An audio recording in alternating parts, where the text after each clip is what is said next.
y los territorios de la República Argentina y de las Provincias Unidas y sus habitantes.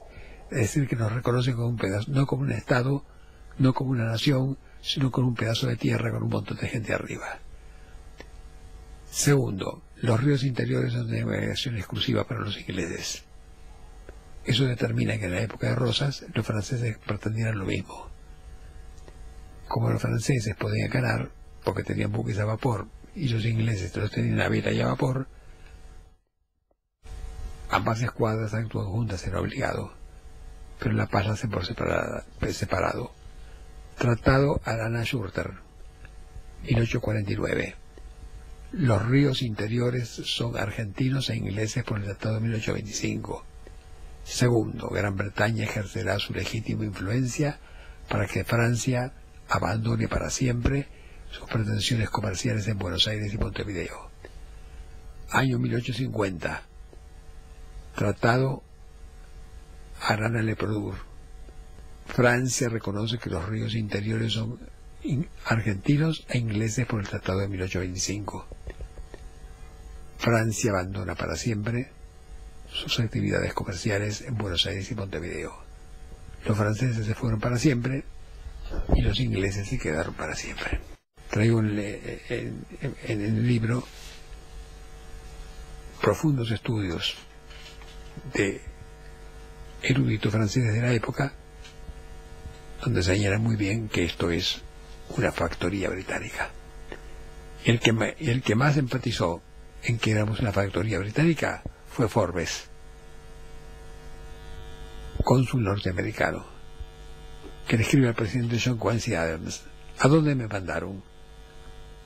El Tratado de 1825 determina que los ríos interiores navegan los ingleses. El artículo 7 dice que un buque será de las Provincias Unidas si es propiedad de un ciudadano de las Provincias Unidas, si fue construido un astillero de propiedad de ciudadanos de las Provincias Unidas, y si el capitán, los oficiales de las 3/4 partes de la tripulación son ciudadanos de las Provincias Unidas, y en reciprocidad. Como acá no existía el conocimiento de la técnica marítima de ultramar, sino solamente la navegación en canoas o en buques de pequeño porte o lanchas, la reciprocidad fue que todo el movimiento comercial y marítimo de la América Española, desde México hasta Buenos Aires, quedó en manos de los buques británicos. Contenido de bodegas, fletes, seguros, créditos, la tercera masa monetaria del mundo. Artículo 11 del Tratado de 1825. En caso de ruptura, las Provincias Unidas no podrán realizar embargos, secuestros o requisiciones militares. Y el comercio, aunque estalle una guerra, nunca será interrumpido como ocurre en la Guerra de Malvinas, como lo dijimos antes. Ese es el Tratado de 1825, que le fue impuesto en 4 meses. Ubiquémonos en las distancias de las comunicaciones de la época a todos los países de América Española.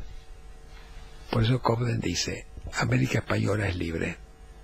A partir de ahora, Inglaterra será el taller del mundo y la América Española su granja, productora de materias primas y tributaria de empréstitos.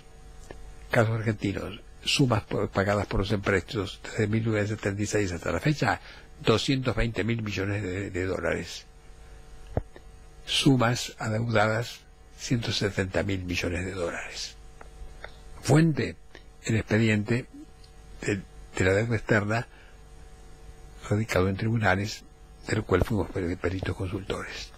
Doctor, y un tema que contemporáneo al tratado, Rosas, ¿qué labor o acción por omisión desarrolla durante su gobierno con respecto a la potencia británica? Rosas es designado jefe de Estado como el hombre más adecuado por Charles Darwin en Olavarría, y su gobierno es contra las pretensiones francesas de conseguir un tratado como el de 1825.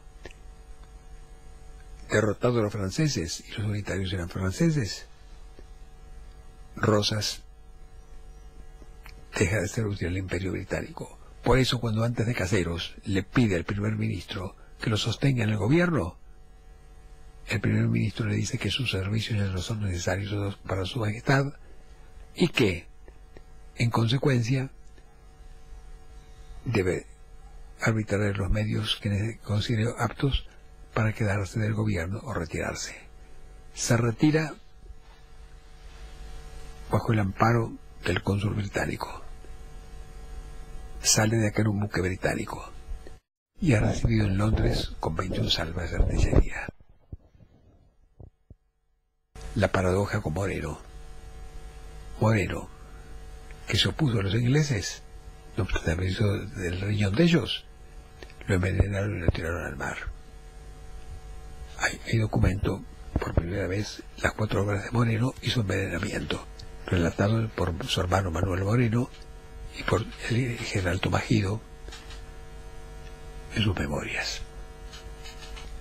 Después de cada almuerzo y cada cena sufría tremendos dolores de vientre que lo tenían postrado y no se le que podía levantar ni para colocarlo en el lecho de su camarote. Una y otra vez le imploramos al capitán del buque que pudiera probar al Janeiro o a Ciudad del Cabo para que lo asistiera un médico, a lo cual el capitán se negó. Finalmente, contra nuestra oposición, el capitán le suministró un emético, tras ingerir el cual murió. Eso lo dice Manuel Moreno. Guido es más detallista. Después de ingerir esto, le dice al capitán: ¿qué me ha dado? Ácido tartárico. Con esto me mataron. Y expiró. Su cadáver estuvo colocado en la proa del buque, envuelto en la bandera inglesa, y a la noche fue arrojado al mar. Pedía piedad con respecto a su esposa y a su pequeño hijo, que eran completamente ajenos a sus actividades con los ingleses, lo cual determina que hubo una vinculación muy estrecha por alguna logia con los ingleses por parte de Moreno, y que después, cuando se quiso abrir cuestionándoles la evasión del oro, resolvieron directamente eliminarlo. Acá traigo la causa de la eliminación. El Lord Stanford, embajador británico en Brasil, lee en la Gaceta que la política exterior de la primera junta está impulsada por Gran Bretaña, y Lord Stanford dice: hay que terminar con él. Y realmente terminaron. Entonces, esto deviene lo siguiente: el plan de operaciones que tanto se instruye que era un producto de un plan de desarrollo de mercado interno, ¿era tal? El plan de desarrollo tiene dos partes. Primero es el plan de aplicarlo por medio de actos terroristas y de una ferocidad inimaginable. Después trae pautas de industrialización, pautas de una moneda de hierro sin valor intrínseco, pautas de crédito, pautas de bancos nacionales, pautas de desarrollo industrial, pautas del desarrollo de la agricultura y la ganadería, que son importantes, pero todo eso quedó opacado por los medios bestiales con los cuales quiere aplicarlo. Doctor, haciendo una proyección de que, tal como lo establece en el libro, un plan de a partir de 1711 a la fecha, se está bosquejando en esta entrevista un verdadero plan estratégico táctico, ideado en forma supranacional y táctico llevado a cabo por, de alguna manera, personajes o personeros de los factores del poder internacional. ¿Se podría decir que dentro de este esquema de emigración, de regionalización económica, podríamos decir que se avisora una secesión territorial de nuestro país, como por ejemplo haber creado una ciudad autónoma de Buenos Aires cuando en reemplazo de una capital federal, o haber promulgado, sancionado una constitución a libro cerrado como fue la constitución de 1994?